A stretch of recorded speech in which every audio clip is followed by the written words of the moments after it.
Assalamualaikum warahmatullahi wabarakatuh. Jadi pada pertemuan Waalaikumsalam. jadi pada pertemuan kali ini materinya adalah bentuk 3. Jadi seperti ini. Sebelumnya mempelajari tentang bentuk ide bisnis, kemudian dilanjutkan dengan sejarah, kemudian dilanjutkan dengan lingkungan, ya, memang runut hingga sampai pada kemarin adalah susunan organisasi dari badan usaha atau perusahaan. Nah, mestinya memang tidak langsung kepada manajemen. Kemarin manajemen organisasi ya, ini mestinya tidak langsung masuk kepada keuangan. Nah, yang hari ini adalah keuangan. Memang saya dahulukan untuk beberapa alasan. Jadi, secara simpel seperti ini. Break even point, payback period, return on investment ini adalah cara untuk mengevaluasi bisnis atau Anda sebagai investor atau Anda sebagai orang yang punya uang, entah itu 10 juta sekalipun, 5 juta sekalipun, kalian memilih untuk melakukan bisnis yang mana berdasarkan kalkulasi. Jadi ada berdasarkan analisa-analisa kualitatif, ya kan, melihatnya bagaimana nanti lingkungan perusahaan yang terkait apa saja, nanti badan usaha yang cocok apa. Tapi selain itu ada analisa kuantitatif yang biasanya adalah terkait dengan hitung-hitungan. Kalau kalian mau membuka suatu usaha yang cukup besar, kalau tidak ada kajian kuantitatifnya, takutnya nanti biasanya meleset. Beberapa orang datang ke saya, kenapa kok bukan datang ya, kita ngobrol, dia kemudian bilang kok saya nggak ini ya, nggak ngerasa jualannya banyak ya, tapi kok nggak untung-untung ya. Itu memang ada hal yang dia missing seperti itu. Dan itu insya Allah akan kita bahas hari ini. Break even point, payback period, dan return on investment. Meskipun nanti yang saya jelaskan adalah bukan oversimplifikasi sih, tidak sangat mensimpulkan, tapi tetap ya simplifikasi. Hanya saja tidak sampai over. Kita mulai dari break even point, BEP. Yang mau nanya silakan nanya, nggak ada masalah. Sambil jalan. Oke ya. Jadi yang BEP ini seperti ini. Nih.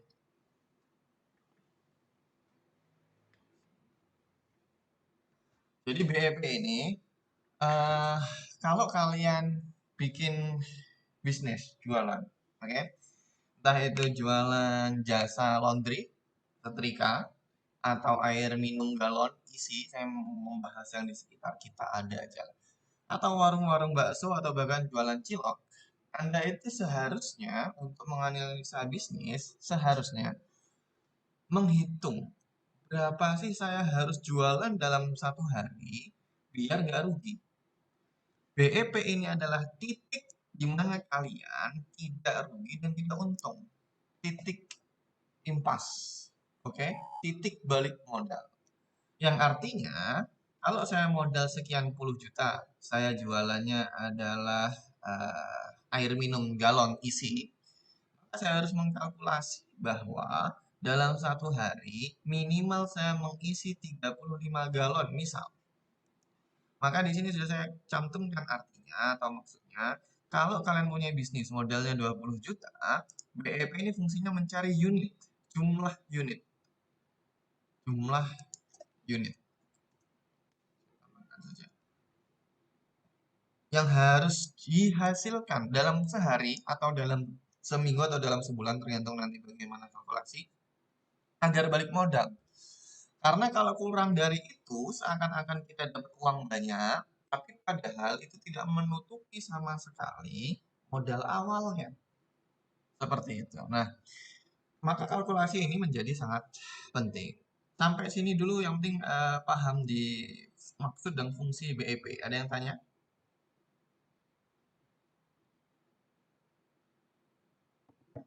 Nggak ada?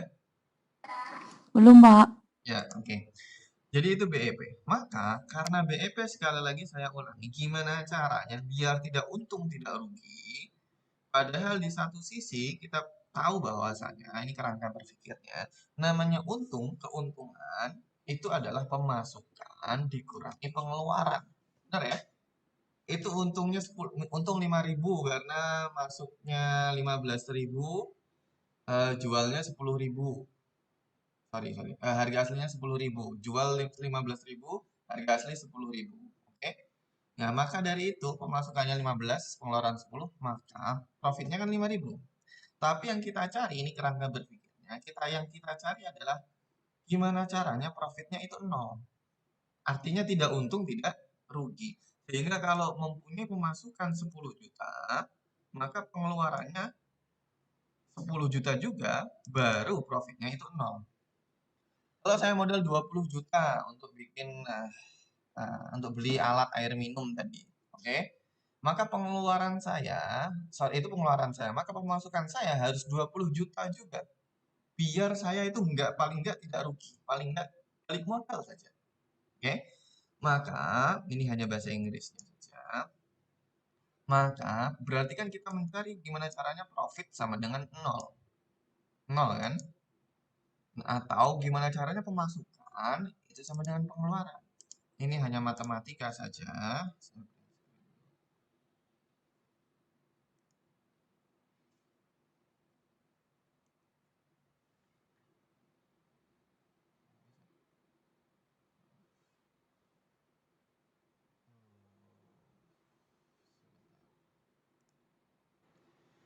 Jadi ini tidak lebih dari kan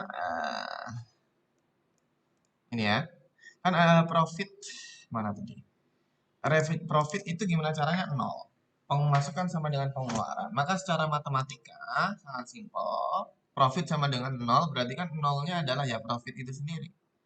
Karena profit sama dengan revenue minus cost, berarti ya gimana caranya revenue sama dengan cost, yaitu adalah nol. Benar ya? Sampai sini semoga paham.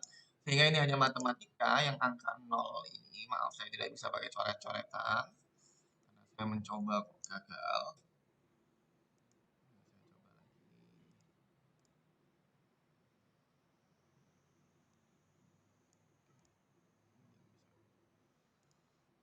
Jadi yang nol, jadi nol ini kan tidak lebih hanya dipindahkan ke sini, ya kan? Karena nyebrang sama dengan dan profit sendiri sama dengan nol. Maka ini sama aja kalau kalian tulis di profit ini adalah kosong sama dengan revenue minus cost karena profit adalah nol. Oke, ini hanya kerangka berpikir saja biar kita nanti paham maksud dari BEP lebih dalam. Maka, karena ini hanya sekali lagi menurunkan matematika, 0 sama dengan revenue minus cost, berarti 0 sama dengan 10 juta kurangi 10 juta, berarti revenue minus cost itu sama-sama 10 juta minus 10 juta. Sehingga diturunkan saja revenue sama dengan cost. Ini memang seakan-akan agak bulat, tapi nanti ketika rumus BEP-nya akan saya tampilkan yang mudah, yang tidak jelimet. Ini hanya sekali lagi kerangka berpikir biar paham.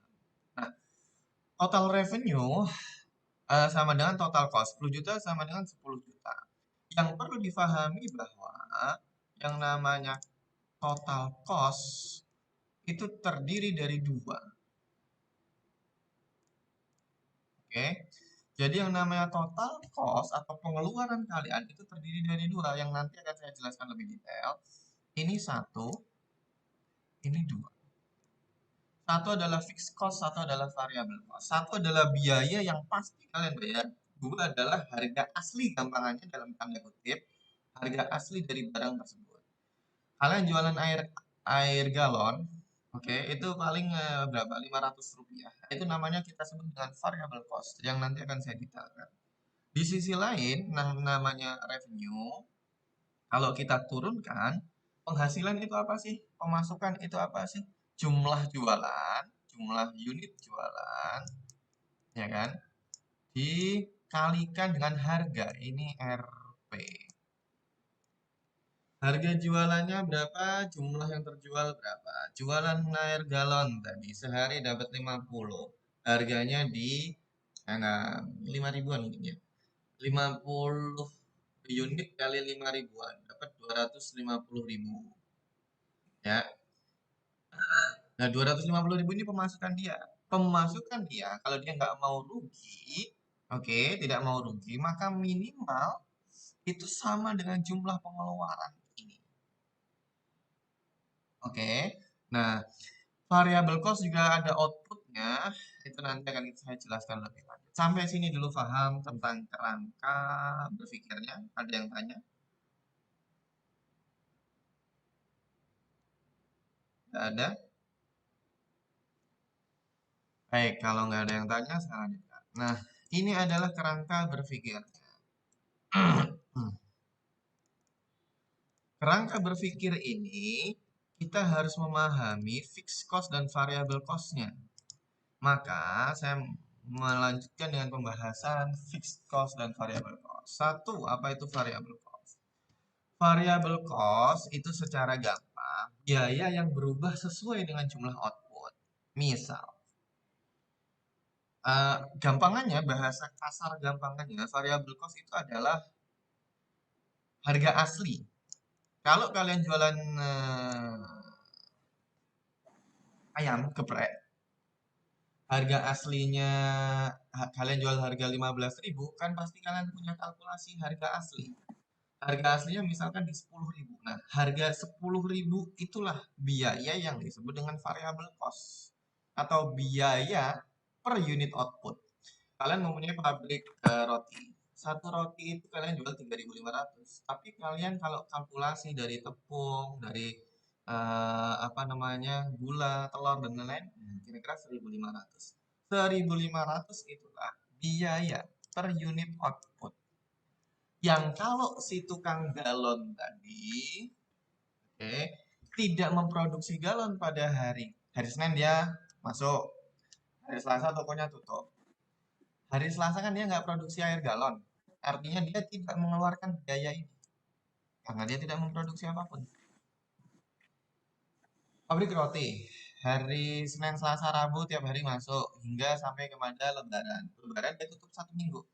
Pabriknya karena pada mudik semua. Apakah dia menghasilkan roti? Enggak. Berarti apakah ada biaya yang keluar? Enggak. Nah, biaya yang kadang keluar kadang enggak, tergantung apakah kita memproduksi atau tidak memproduksi, disebut dengan variable cost. Sehingga bisa nol. Kalian jualan bakso, selalu hadir. Kemudian naudzubillah kakek, ibu sakit di rumah sakit 2 minggu. Ya warung baksonya tutup, ya kan? Warung bakso tutup, kalian tidak mengeluarkan sehingga biayanya nol. Ini disebut variable cost. Visi variable cost, quantity, jumlah output, biaya per unit output adalah variable V kecil dari variable cost. Oke ya, ini kurang lebih seperti itu. Ini saya kasih contoh, sudah banyak dari contohnya. Jualan cilok, ya, harga aslinya 200. Kalau cilok yang dihasilkan sehari 500 biji, ya berarti dia harus modal 100.000. Besok kok males jualan gara-gara hujan, ya besok nol. Oke, ini misalkan hari Sabtu Minggu dia produksi 500 karena banyak orang malas masak, sukanya jajan. Jajan no cilok, apa-apa. Kemudian hari Senin, Selasa, Rabu, Kamis, Jumat, dia tahu yang beli sedikit sehingga dia hanya bikin 100. Nah, kalikan 200 karena harga aslinya. Jadi variabelnya hanya 20.000 sehingga naik turun berbeda. Oke. Kemudian ada lagi yang namanya fixed cost. Fixed cost ini biaya nggak berubah. Kalian produksi atau tidak produksi ya bayar. Contoh yang selalu dipakai adalah sewa ruko. Jualan air galon tadi, pasti pakai ruko. Pakai ruko, kemudian 1 minggu kalian nggak masuk, gara-gara mesinnya rusak. Oke, mesin rusak, nggak mungkin produksi. Tapi yang terjadi adalah malah tokonya tutup. Toko tutup apa sewa rukonya kemudian off nggak bayar? Nggak juga, karena pasti sudah kontraknya 1 tahun atau per bulan. Sekarang berbulan, mayoritas per 2 tahun, 3 tahun malah. Seperti itu. Nah, sehingga dia tetap bayar, maka disebut fix. Pasti bayar harus. Contoh lain, gaji pegawai.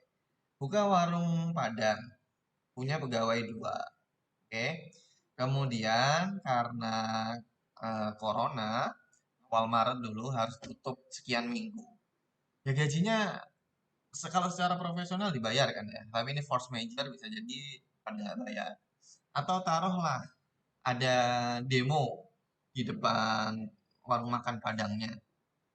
Ya gimana orang sudah kontrak gaji sekian juta untuk dibayar, ya dibayar. Maka itu fixed cost. Biaya yang meskipun unitnya sedikit, hari ini jualan bakso dapat 20, besok dapat 50, ya gaji pegawainya segitu, itu fixed cost. Seperti itu ya. Sehingga total cost adalah jumlah fixed cost ditambah variable cost. Ada yang tanya?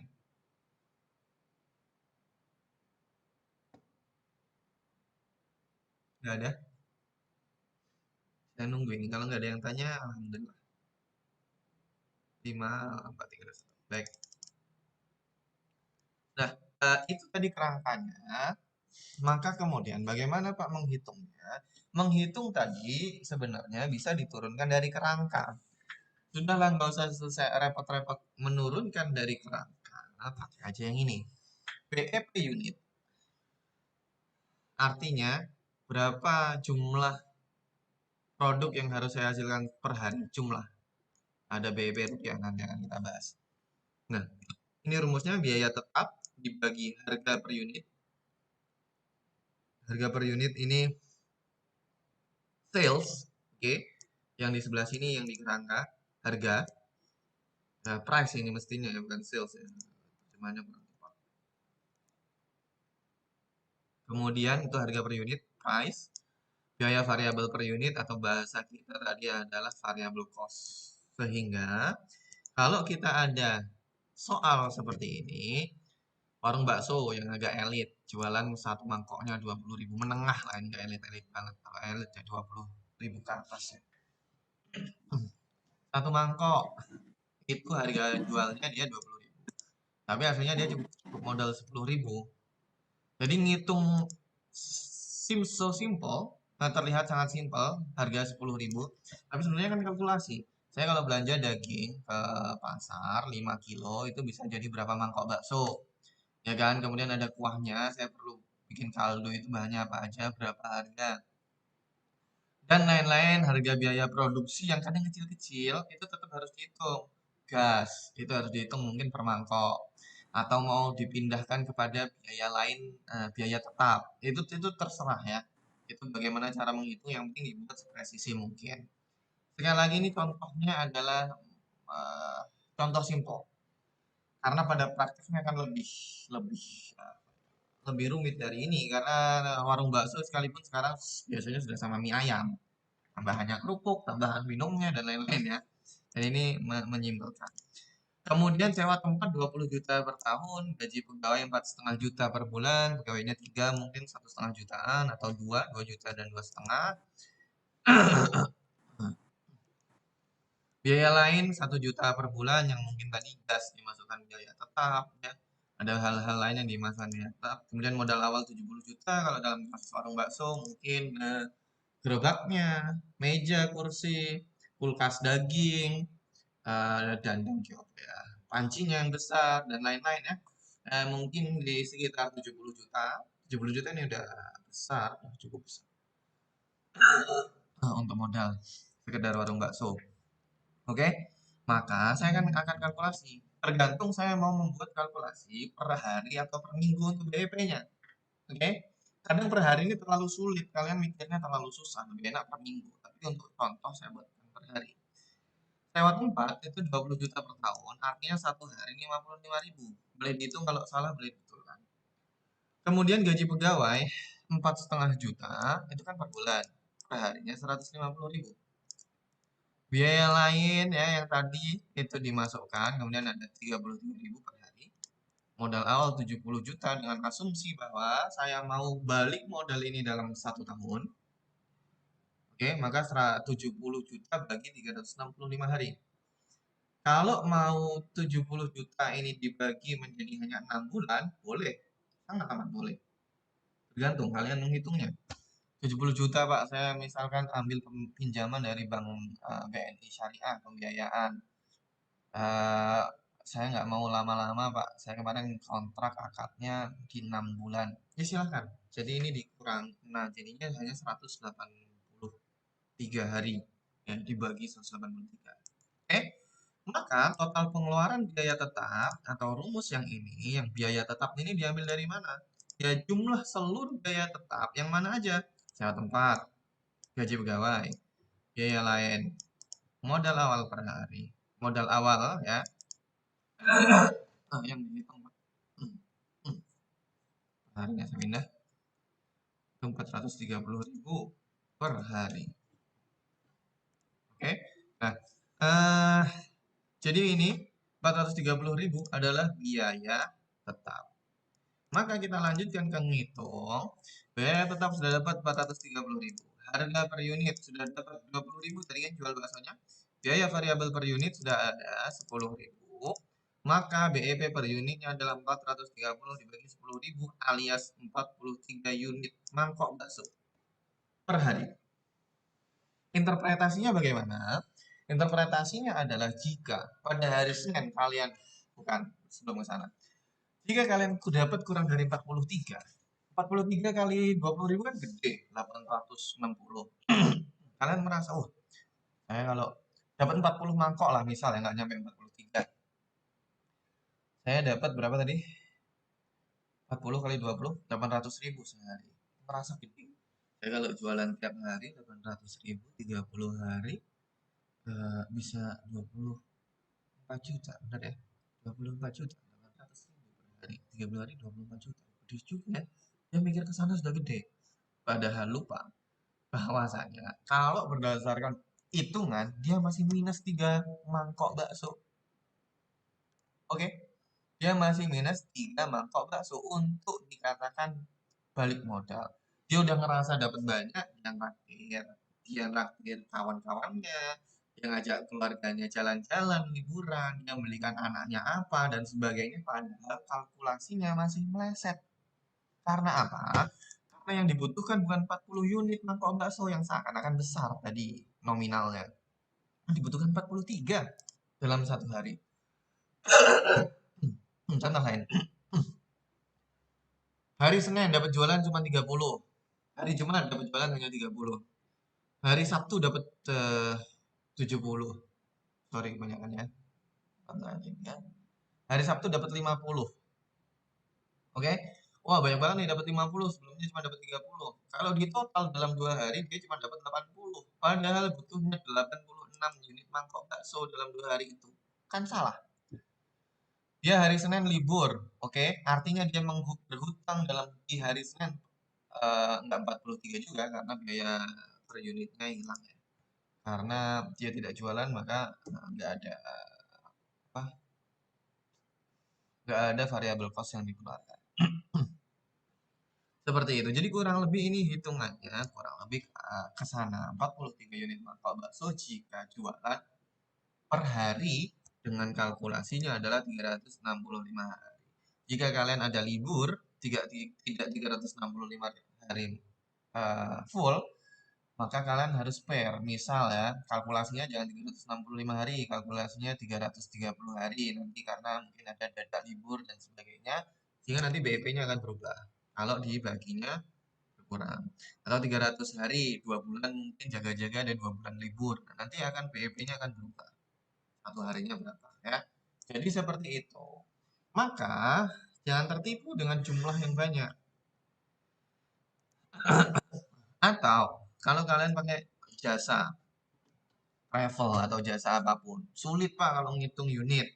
Oke, nggak apa-apa sulit ngitung unit, paling nggak ngitung di BEP rupiah. BEP rupiah biaya tetap jadi 430.000, kontribusi margin per unit yang adalah harga jual kurangi harga produksi yaitu 10.000. Oke, 10.000 dibagi harga per unit, harga per unitnya 20.000, maka 430.000 dibagi setengah adalah 860.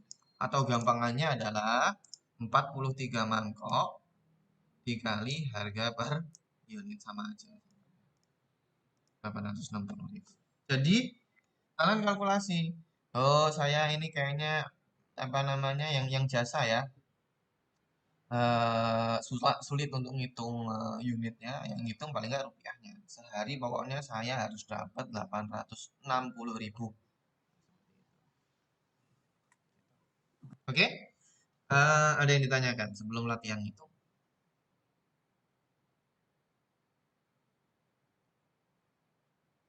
Baik, kalau tidak ada, jadi seperti itu untuk hitung-hitungannya. Baik itu PP rupiah maupun PP unit. Jika sudah oke semuanya, ada manfaat PEP sudah secara implisit saya sampaikan, maka selanjutnya adalah payback period. Payback period ini gampangannya, kalau saya modal 70 juta tadi untuk semangkok bakso, berapa lama dari modal ini saya bisa.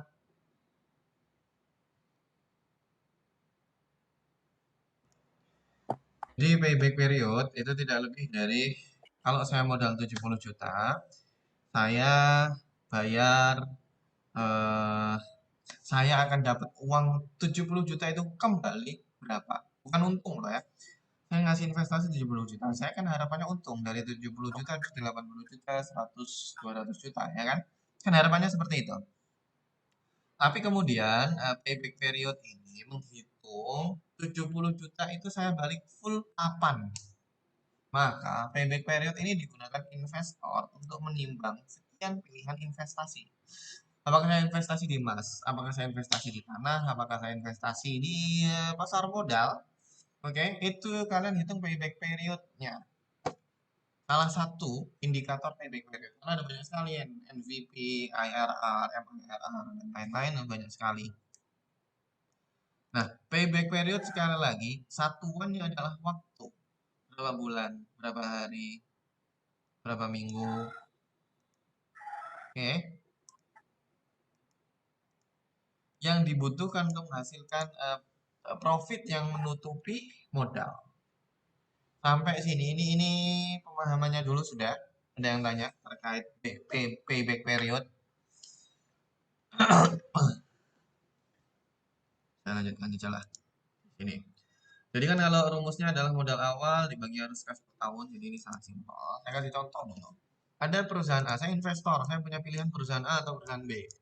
Oke, perusahaan A butuh investasinya 1 miliar. Dihitung-hitung oleh si pengurus perusahaan nanti.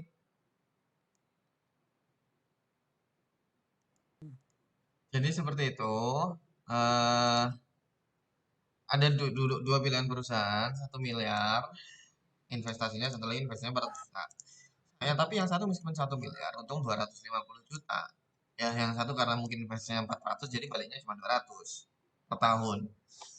Saya akan melakukan kalkulasi terkait payback period.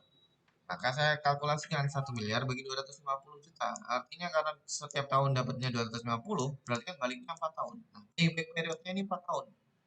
Di perusahaan kedua, payback periodnya 2 tahun. Itu ya. Nah, ini sama dengan kalau kita pilih mau buka warung bakso atau warung padang atau laundry atau bakaran atau saya membicarakan yang di sekitar kita. Itu salah satu yang kita hitung payback period. Kalau saya di bakso, saya memang modalnya 50 juta, tapi baliknya cepet ya 3 bulan karena animo bakso ini lebih daripada warung padang. Misal, itu eh modalnya kecil, ininya kecil, payback periodnya agak kalah lagi, begitulah. Nah, itu salah satu yang dihitung adalah payback period. BEP tadi nggak bisa dihitung karena bisa jadi 43 mangkok itu cepat, bisa jadi lama. Tapi payback periodnya lah yang dihitung.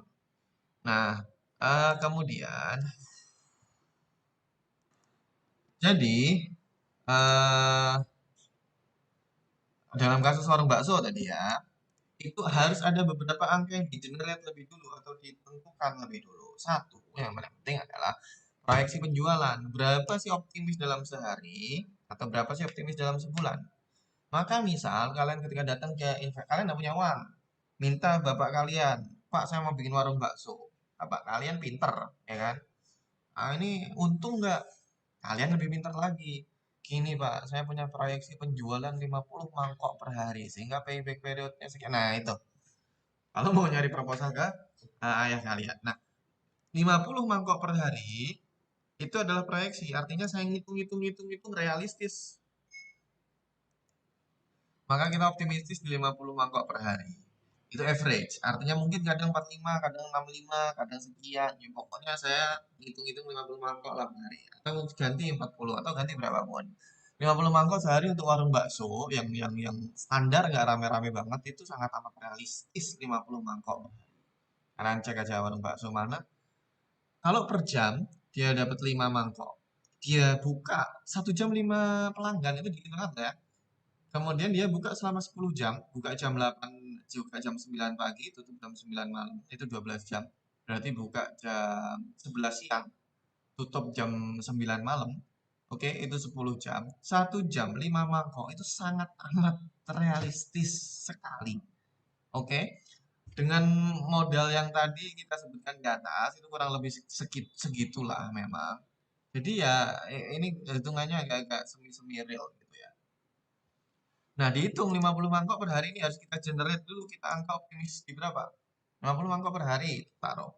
Maka net profit per bulan itu adalah 10.000 kan tadi harga untungnya, karena 20.000 jual, 10.000 modal. Maka 10.000 per mangkok, kali 50 mangkok kali 30 hari, 15 juta per bulan. 180 juta per tahun. Kalian hitung PBB-nya boleh tahun atau bulan. Nah, PBB tadi modal awal. Berapa modal awalnya? 70 juta. Pak, 70 juta berarti sewa ruko belum masuk. Belum masuk memang. Mau dimasukkan silahkan, nggak terlalu ngefek besar. Pegawai belum masuk ya. Ya paling mentok jadi 6 bulanan ini. Oke ya. Maka kalau kalian jualan bakso dengan modal segitu tadi, jelek-jelek setengah tahun balik modal. Setelah setengah tahun, sisanya adalah murni profit. Coba, menarik kan? Setengahnya adalah murni, setelah setengah tahun kalian dapat murni profit. Maka ya begitulah, kita ini yang berdasi sepatu necis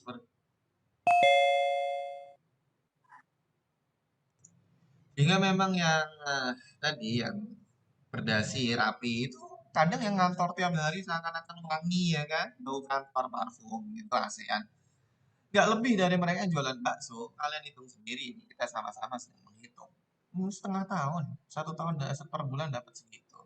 Ya, bisa jadi lebih. 50 mangkok sangat sangat amat realistis sekali. 50 mangkok.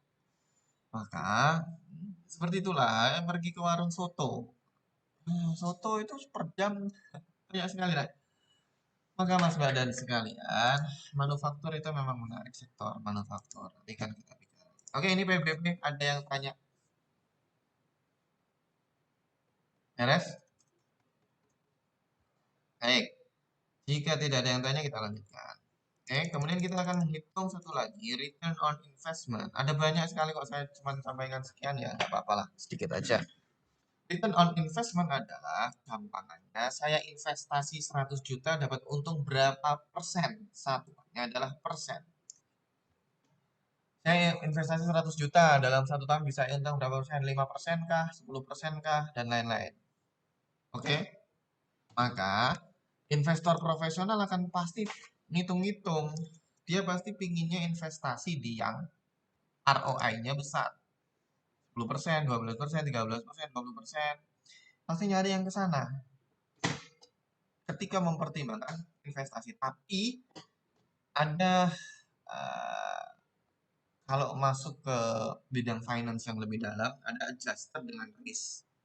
Jadi ROI hitung-hitungannya nanti masih disesuaikan dengan kalkulasi resiko.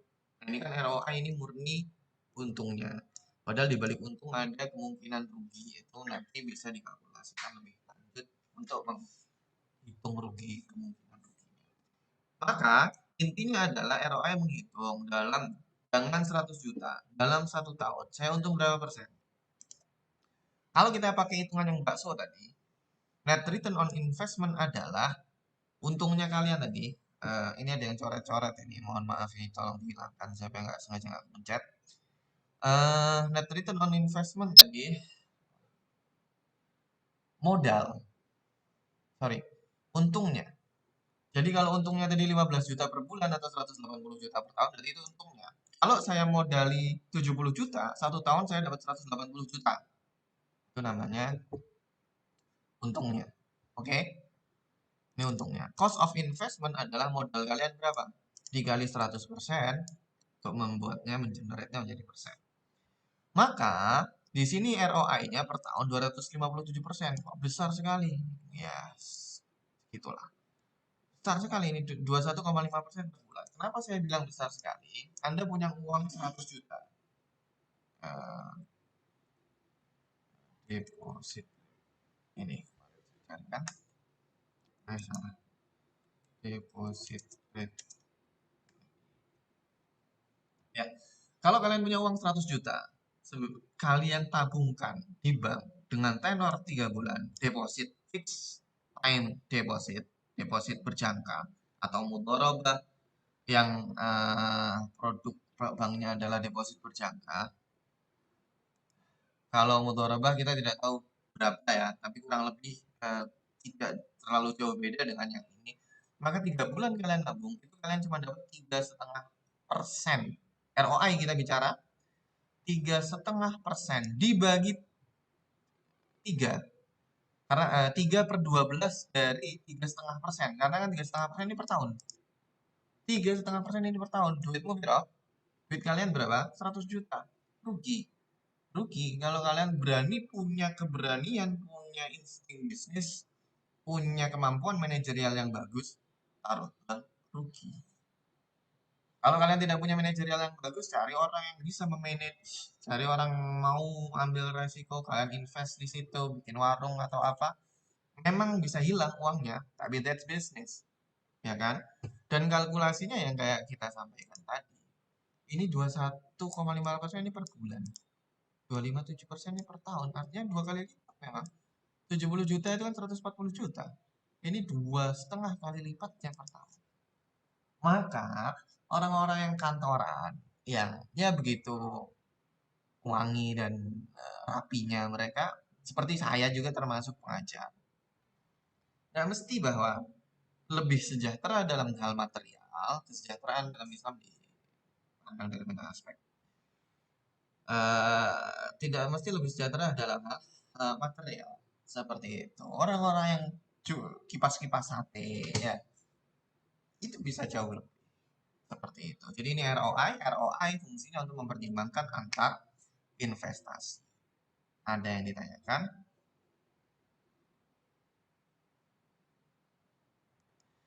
Dan itu dia adalah ROI, sehingga sudah selesai untuk materi BEP, PBP, dan Return on Investment. Terima kasih, saya cukupkan sekian. Bertemu lagi dalam materi yang lain. Saya cukupkan. Terima kasih. Assalamualaikum warahmatullahi wabarakatuh.